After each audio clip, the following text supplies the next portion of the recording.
Right. Yeah, Nick Irving, we're here again. He said some madness.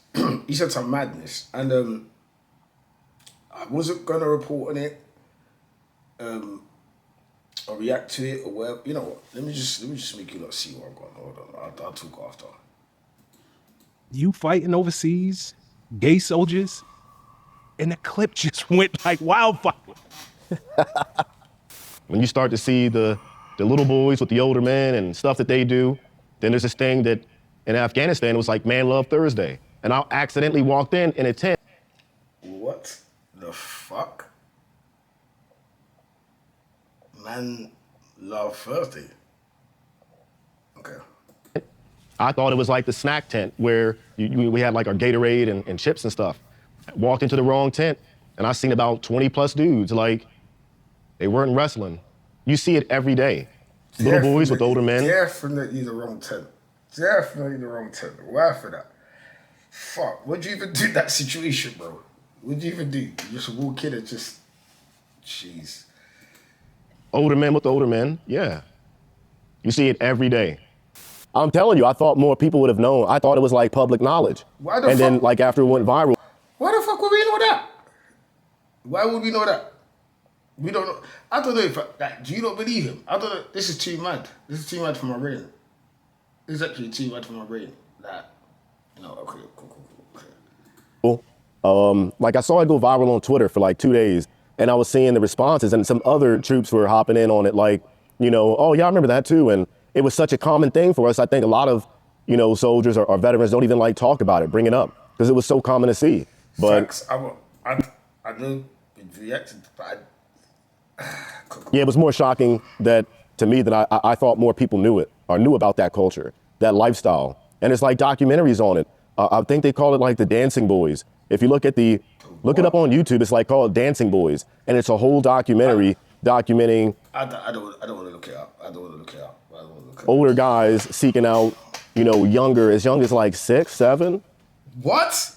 My bad. Like, I got a son, so I know all about that. They were like between 6 and 7, and some like 14, but once they hit the age of 18, it was like, they were not sought after, but they would dance for them. And like it's a cultural thing over there. And they. Is it, am I glitching or is he right? Is this public knowledge? Does people know this? Because I sure as fuck did not. I don't know if I believe him, man. Like, I don't want to go with the religious pool, but I didn't think that that's what goes on in countries that are that strict on anything. Like, openly, like, how he's trying to describe it. Maybe this is in the war zone bit, where there's no boredom or nothing, and it's just free for, I don't know, but yeah.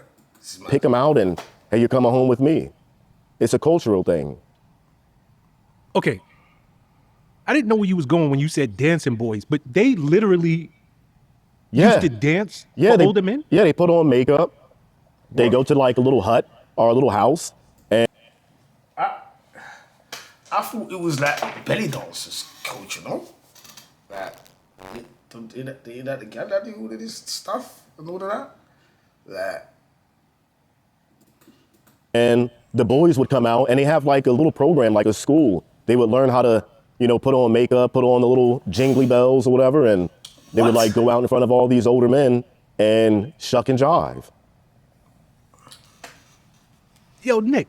Okay, how much of this number one did you see? I know y'all killed a bunch of them in the act. Let's just call it that. Yeah. They were having intimate moments. But what does that mean? Any of this part of it, like the mating, them getting to know each other, them picking out which young boys they wanted? No, I always just say the mating. And what does he mean about put them in the act? With the guy, the little boy they wanted, like holding hands. Bro, I'll be 100%. Like this is gonna be like weird. Maybe we were doing a mission brief, and I got guys who can vouch. If you say that, it's definitely gonna be weird. It's definitely gonna be weird, 100%. For it, like we were all on this mission. We were doing this mission brief, and we had to brief the Afghan soldiers separately. And during the brief, one of the dudes just put his head in the dude's next to him in his lap, and like was doing his thing. So we had to like, hey, cut that out. Whoa, slow down. Yeah. Did he just say that he was in an army briefing and somebody was copping neck? Is that what he's trying to tell us? Is that what he's trying to tell us? In the army briefing. These were soldiers? This was two grown men? Two grown. I would say 18, 19, 20. And both of them 18, 19, 20. Yeah, and homeboy just put his head in, the other dude's lap while we're giving a mission brief. And he kept doing it. And they would flirt and like play with each other, like legit, for real, during mission briefs. But we would like brief them separately. They had no idea who we were going after. We do our mission brief, I give my portion. Hey, I'm gonna be infilling right here, going up on this rooftop to my guys.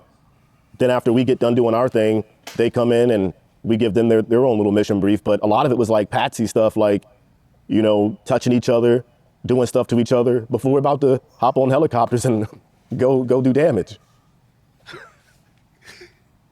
Nick, these were men that you were going to fight side by side with. These are not, you say we were doing a mission brief. I'm assuming that these were fellow soldiers. Oh yeah, they came out with us, yeah. For like cultural purposes. That was back when Obama wanted to win the hearts and minds, tried to, of the Afghan people. Over there. Yeah. There was a mission out in Afghanistan. We're in a tree line and stuff went down. We're plucking some dudes off. Pause. We're taking down some enemies coming out the tree line, butt naked. And in the tree line, we were pulling dudes. We had to pull guys out of each other. And they had makeshift condoms on of like saran wrap and a bow tie of like yarn at the base of it. And we had to pull some dudes apart out of each other. Listen, yeah. Hold on. Yeah. This shit, like, you know what? I'm gonna wait till the end. I can't. This is too much. This is mental. You saw this with your own eyes. Touch the bodies. So you're telling me you guys killed them. So what do you have? 33 confirmed kills? On that deployment, yeah. No. What's your total confirmed? I know. You will never know it because you were a machine gunnist. Yeah. But what is your confirmed kill? In all of my whole career, I have no idea. Yeah. I killed more people on my first deployment. Record? My first deployment, I killed more than 33 people. That was in Iraq. Yeah, my first deployment, easily over 33 people. Okay. So let's just say what's on record when people search you and it's Army sniper, Army Ranger, 33 confirmed kills. Mm-hmm. Let's just say, we know it's more, but let's just say it's 33. Mm-hmm. Are you telling me part of that 33 were men having sex with men, killed in the act, and you physically had to pull this man's body part out of another man? I didn't pull his, but I pulled the body. I didn't go down and just touch his thing. No, it was not the body. I'm glad you clarified that. Yeah, during that time we were cutting people's fingers off for fingerprint analysis.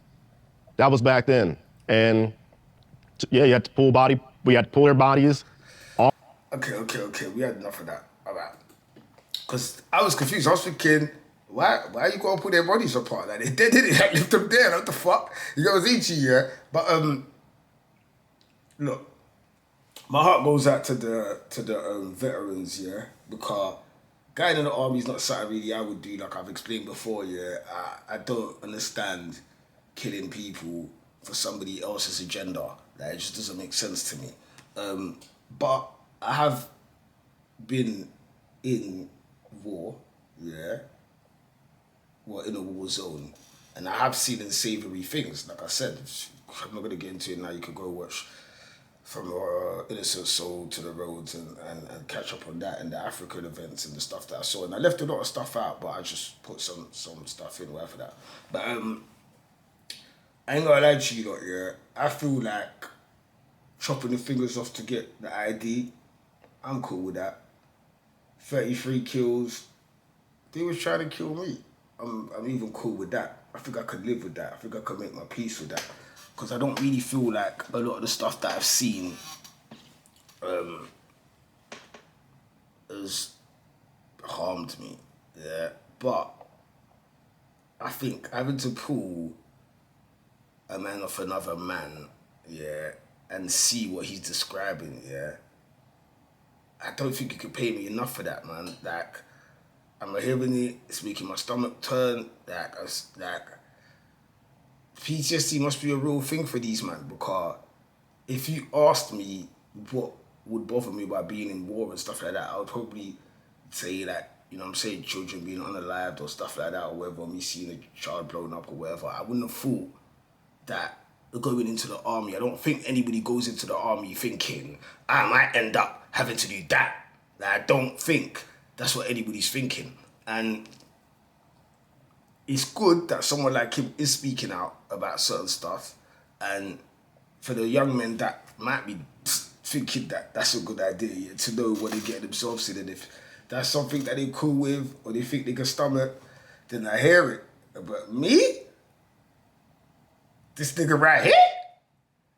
I don't know what part of the game that is. That's not any part of the game I would have taken part in. Yeah, let me tell you that for fucking free right now.